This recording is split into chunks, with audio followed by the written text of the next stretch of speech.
This episode is brought to you by Portland Distro. If you like underground music, movies, and more, go to portlanddistro.com for licensed merch, vinyl, CDs, and more. Plug in the discount code 10OFF, TENOFF, for a 10% discount at portlanddistro.com.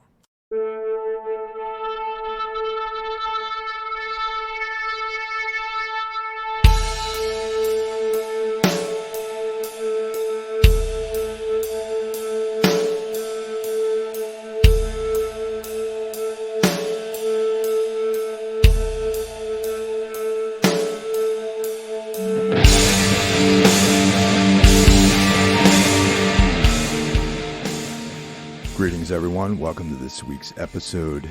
This is a long time coming episode. I've been talking to you guys on and off for the last part of the year about the Ramones tour my old band Otis did back in the 90s.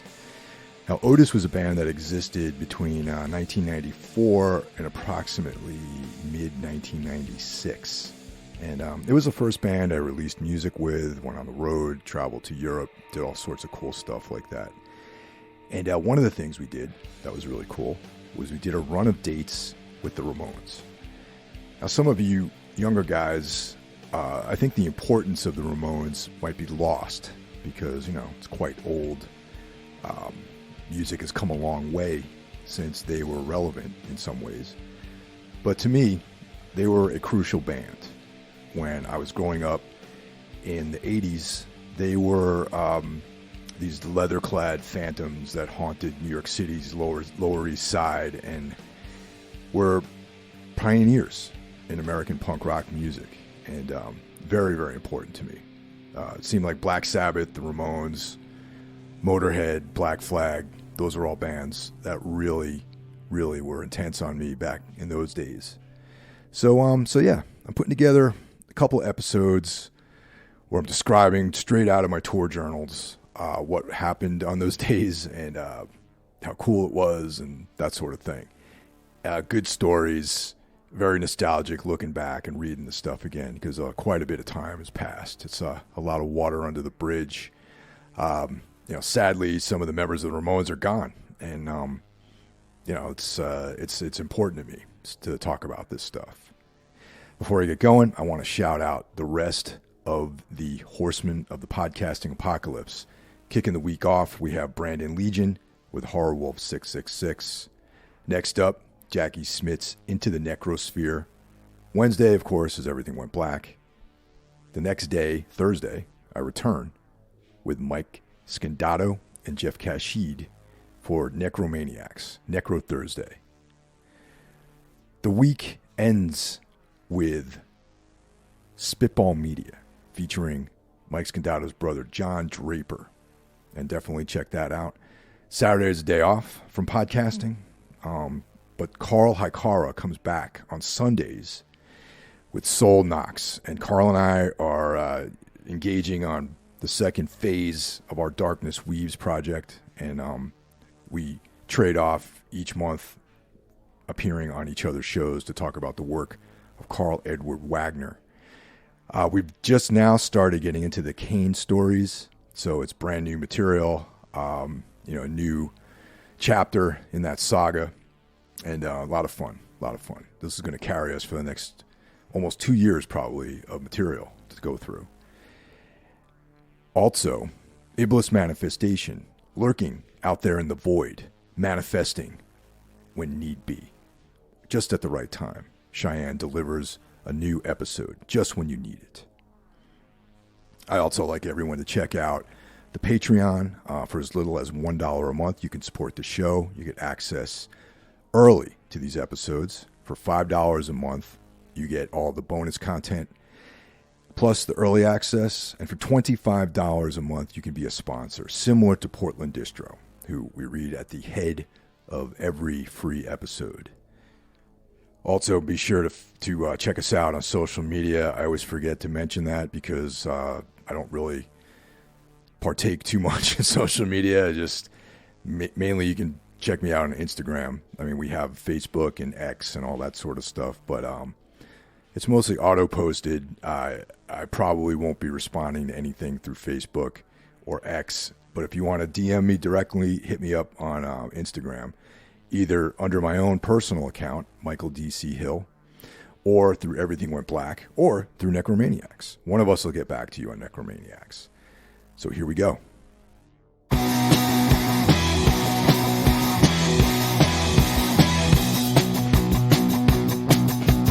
Beat on the brat, beat on the brat, beat on the brat with a baseball bat. Oh yeah, oh yeah, oh. Beat on the brat, beat on the brat, beat on the brat with a baseball bat. Oh yeah, oh. Oh yeah, oh yeah, oh.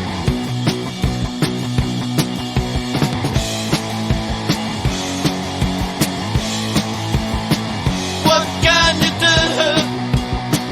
What can you do with a brand like that always on your phone? What can you lose? What can you do? What can you do with a brand like that always on your phone? What can you lose? Lose.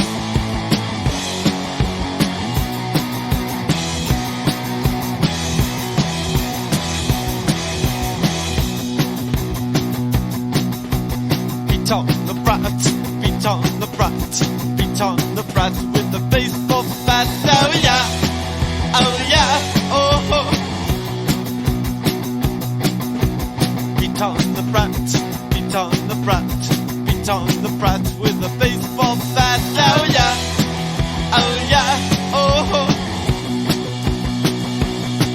Oh yeah, oh yeah, oh.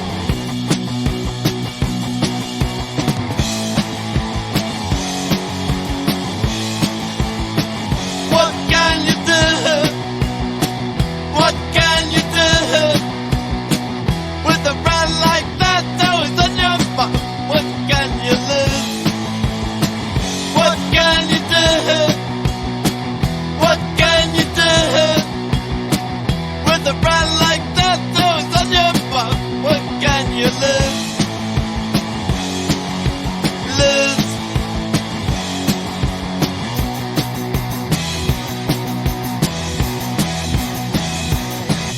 My love for the Ramones started way back in the early 80s when I was just starting high school.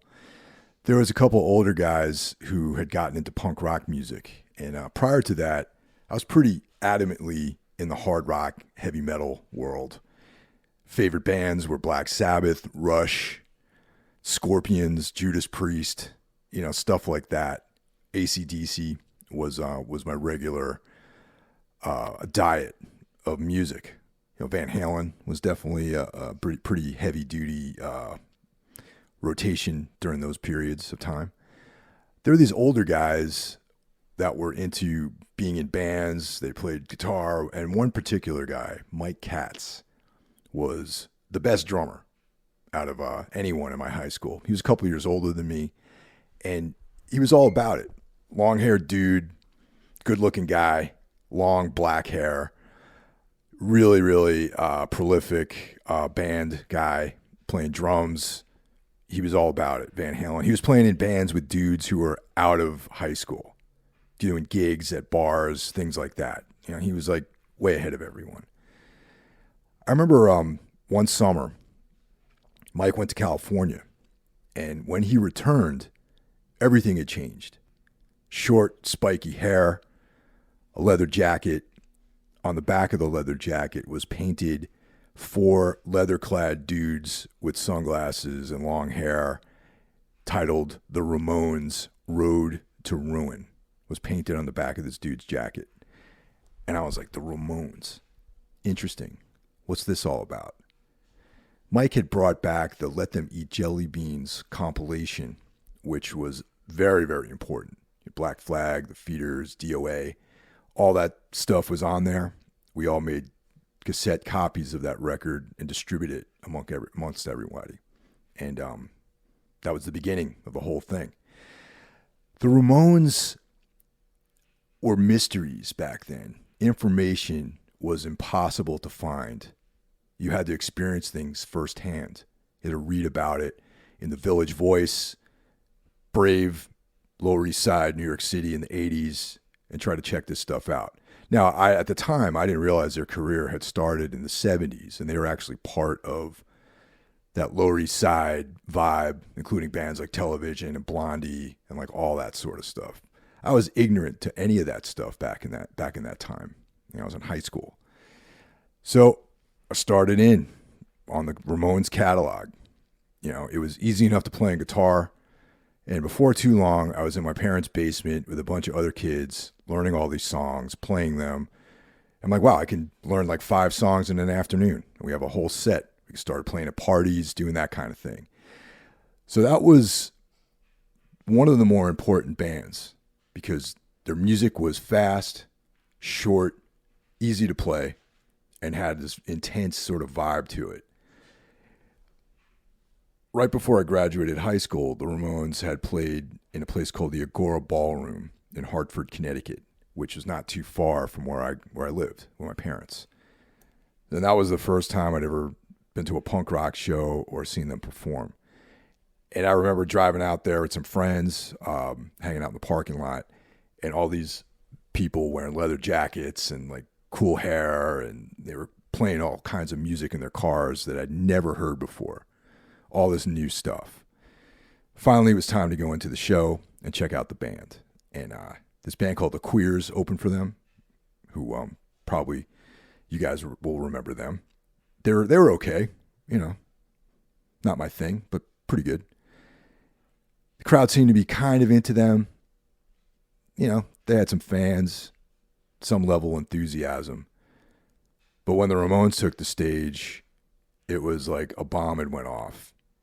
And I remember being crushed to the front of the barrier, and everyone was just going nuts. And it was like one of the most intense experiences at that age of 16 that I had ever experienced in my life. And I remember leaving, feeling exhilarated.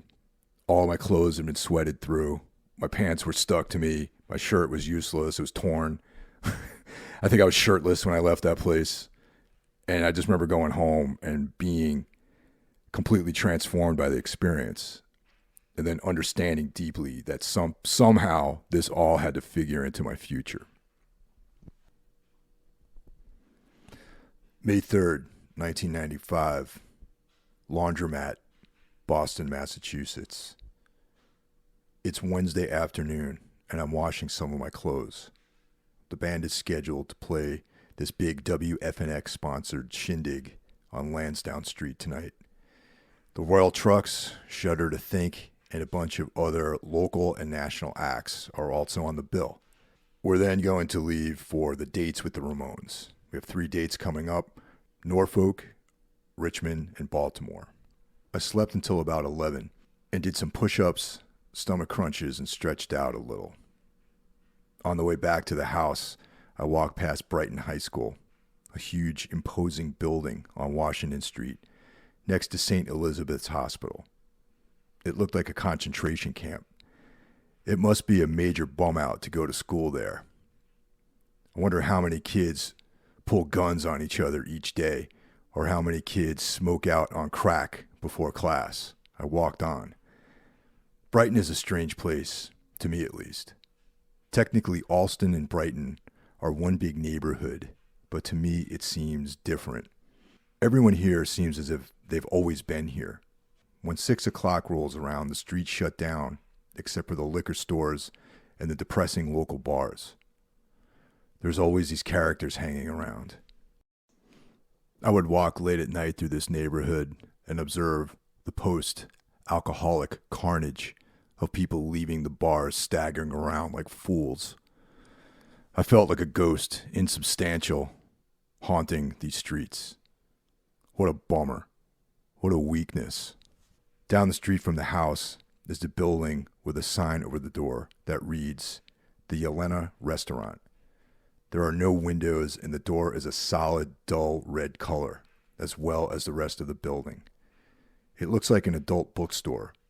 I never see anyone go in or go out. Just walking by that building creeps me out. I miss living in Lower Alston. I miss Henry's Diner and the 7-Eleven.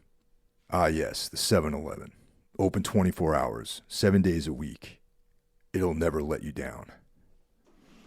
Across the street from the 7-Eleven was a Dunkin' Donuts, and I would alternate between going to 7-Eleven, buying bean burritos and Jolt Colas, and sitting in the Dunkin' Donuts, drinking coffee by myself, writing into this book on weeknights, alone. It would close at 11 o'clock, so I would leave and go back to the house. Most likely go back to my room and listen to music, go to bed, wake up in the morning, go to work, and do everything all over again. For the 2 years that I lived in Lower Alston, the 7-Eleven was the only constant in my life, the only thing that didn't fail me. The 7-Eleven was always there like an oasis in this rotten town. I remember back to those nights, the hard, desperate ones that seemed to stretch on forever. On nights like that, in my room, it seemed a little smaller, a little bit more claustrophobic. I felt a little bit more alone. The only place to turn was 7-Eleven. I walked the walk up North Harvard Street and get a bean burrito and a Jolt Cola, and everything would fall into place. Eventually, the night shift clerks would come to recognize us. We'd come in late at night to fuel up on Jolt Cola. Josh would look at the porn magazines, and the crazy Korean guy behind the counter would give him a hard time. One time I came in by myself, and he wanted to know where Josh was, because the new swank had arrived. I don't live by 7-Eleven anymore, and my life is just not the same. May 4th, 1995, Richmond, Virginia. I'm sitting in the van outside of a Kinko's in this beat part of town. The other guys are inside making stickers.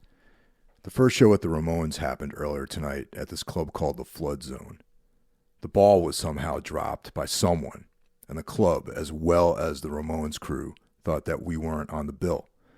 At least that's what they told me. I found a flyer hanging on a light post that read, "The Ramones, on tour with Otis," and then listed the other local band. The club printed up the flyer, so someone lied to me. To make a long story short, we played first at 8 p.m., despite the fact that we had a signed contract that said we are to go on immediately before the headliner as direct support. We drove all night from Boston to get the shaft by a club in this nowhere redneck city.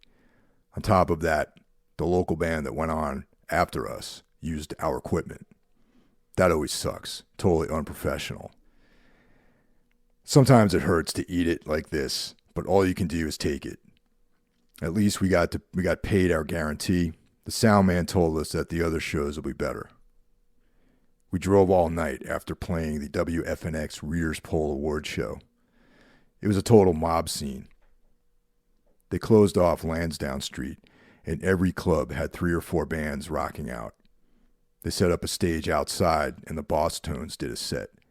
Every meathead in town showed up to that gig. I remember checking out the crowd right before the Boss Tones were getting ready to play. They were up doing a line check with their plaid outfits on, and there was a dude in the band that all his gig was dancing. That's it. He didn't play an instrument. He just danced on the side of the stage with these Doc Marten shoes on. The guys looked like they were warming up to start kicking each other's asses. I never really understood ska, or why such knuckleheads enjoyed that style of music. I mean, I guess Desmond Decker's is cool, like the OG stuff, but these like new hardcore style ska crossover bands never really did it for me. Once the music started, people just started beating each other up, and I retreated inside. For $15, you can go to all the clubs, watch all the bands, and get loaded on overpriced beer. Luckily, I was able to get away from it all. We played at Bill's Bar in the 11:15 time slot to a fairly packed house. We turned up and kicked it hard. The cops told the doorman not to let anyone else into the club, including the press. When we were done, we loaded out directly into the van and left. We spent all night on the open road. We stopped somewhere in Connecticut to look for a men's room. We tried the gas station, no luck. We tried the 7-Eleven, no luck. Even the mighty 7-Eleven let us down. It was getting desperate. We finally reached a gas station that had this one-shot bathroom. We reached Brian's mom's house in New Jersey at 6:30 a.m. and crashed for a few hours. I woke up on the floor of the downstairs living room. My ass felt as if it had been eaten by bugs. I got this painful welt on my right cheek. It still hurts. We drove all night to get here and got the old short stroke. I thought that this shit would end once we started working with a booking agent, but there's always some half-assed moron at some shitty club who's going to try and pull some bullshit on you. After our set, they made us some killer food, and we got to hang out with this cool bartender and her boyfriend, the guy who fixed us the spread. Also, I saw a Sam Black church sticker in the men's room, and that made me feel a little bit better. I bet a lot of shit goes down in this neighborhood. I can't wait to leave and find a nice truck stop to catch some sleep in. I can't explain how cool it is to see the Ramones play live, being part of the show. Even though tonight's show was weird and we were sort of alienated by the club, it was still really cool to watch the Ramones play live. It's the lineup that features Joey, Johnny, Marky, and CJ. CJ, of course, is the new guy. The young guy, the kid, even though he's several years our senior. He spends a lot of his time hanging out with the crew and is kind of separate from the other guys. He seemed really friendly, came over and introduced himself to us. Really cool guy. When I was a kid, back in the 80s, I was able to see the version of the Ramones that featured Joey, Johnny, Marky, and the legendary Dee Dee Ramone. I'm glad I got a chance to see that lineup. It's clear that in 1995, the Ramones are doing this for a paycheck, and I do not mean that in any disrespect. They are a well-oiled machine with management, professional road crew, sound checks, the whole business. They played all the hits, and they also played Pet Sematary, a song that, to me, stands out as something that might have been written for a paycheck. However, that song is very good. May 6, 1995, Baltimore, Maryland. Last night's show was at this club called Hammerjacks. It was in this John Waters film called Serial Mom, so it had some degree of notoriety. We rolled into town pretty early. We didn't see the huge Ramones tractor trailer or any of their entourage, so we went to find the coffee and a music store. We ended up at this downtown tourist area. Everyone was looking at us. The guy came up to and asked if we wanted some free promotional samples of cologne. He then asked if we were in a band. He turned out to be pretty cool, so we put him and his girlfriend on the guest list, and we ended up staying at his place last night. Later on, we loaded in and dug in for the wait. The Ramones crew turned out to be real nice and have been taking pretty good care of us in the sound department. I figured that they'd all be these jaded, burned out hard guys who don't give a shit. As part of our rider, we got a dressing room. It was a small room upstairs with a case of beer and some assorted soda, juice, and water. We found this G-string and 2 bottles of baby oil laying on the floor. It was kind of creepy. It made you wonder about this place and what actually goes on here. We got on the stage at 9 p.m. and the place was packed. It was mind-boggling. We played the set, and as usual, the time flew by too fast. This is by far the largest crowd I had ever played in front of, and it was exhilarating. Time sped by. It was trippy seeing people just going nuts, beating each other up out in front of the stage. It was really cool to talk to Johnny. I haven't had a chance to talk to Joey at all. Everyone seems to just disappear, except for CJ. I noticed that Marky has been standing side stage during our set, and I think that's really cool. You know, Marky Ramone is a legend. Aside from being in the Ramones, he was in a band called Dust. I remember briefly having a conversation with him after our set and saying, I'll be seeing you guys on MTV next year. I doubt it, but wouldn't that be nice? CJ and the crew are the guys that we talk to the most. They're cool guys. We hang out, talk shit, and basically have fun. The Ramones show up in a van in all of their black leather gear, pretty much ready to rock. They sound check for a couple hours, run through a few songs, and then they're gone. Not to be seen until right when the set starts. Rock and roll story number 1. After the set, we loaded out into this hallway. There were groupie-type girls running around everywhere. These 2 girls approached me and asked if I was in the band that had just finished playing.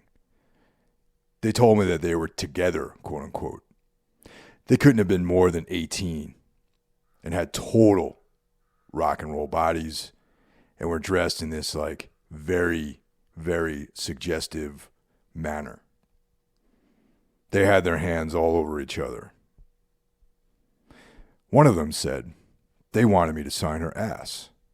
And before I could agree to it, she had her pants down and pushed her almost bare ass at me. It was a nice ass. I put an Otis sticker on it and signed, "With my love, Mike." Her girlfriend felt left out. So she wanted me to put a sticker on her stomach. She pulled up her shirt so I would have better access. Of course, she was wearing no bra. And there they were. These nice breasts. I was so wound up, I couldn't peel the sticker paper, so I just signed her stomach and gave her the sticker. She told me that she could fit her whole fist in her mouth. She balled up her hand and pushed it all the way into her mouth. I thought about other things that she might be capable of and left it at that. Bob, one of the stagehands, came up to me and said, "Mike, we really got to get this gear loaded out.